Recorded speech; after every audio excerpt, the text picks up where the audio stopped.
As we celebrate and remember Black History Month, we are taking a closer look at a Revolutionary War unit with a remarkable story.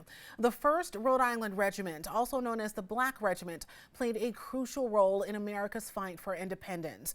Good morning, Providence reporter Laralyn Jackson is live at the Varna Memorial Armory Museum with more. Laralyn? Thank you, Cara. Yes, I'm at the museum here in East Greenwich, and I actually have Jason here. He's all dressed up.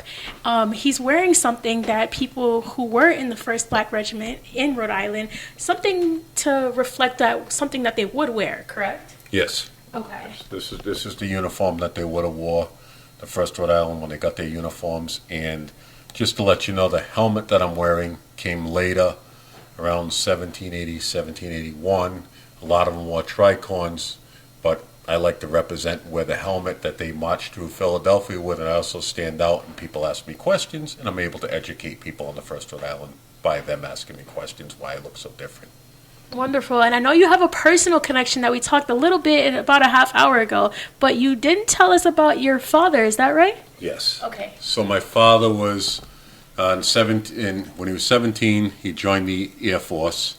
He went all through the different ranks of the Air Force. He was a special chemical engineer in the prime beef unit, a welder, and did multiple different jobs in the Air Force. It was a specialized unit. And I happened to be looking back at it and looking at one of the first bases they built that I said, wow, wait a second. He's the only African American there. And he was the first African American in that unit. He played football for the engineers in the Air Force, and after just looking at everything he did, I said, well, now I know where the patriotism comes from of our ancestors going all the way back to the 1770s of fighting in the Revolution.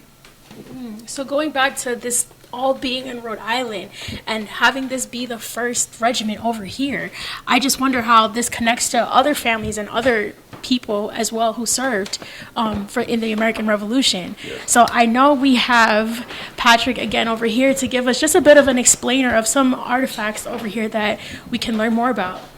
Sure. So this exhibit gallery features all of our colonial Rhode Island, Revolutionary War through the early 19th century.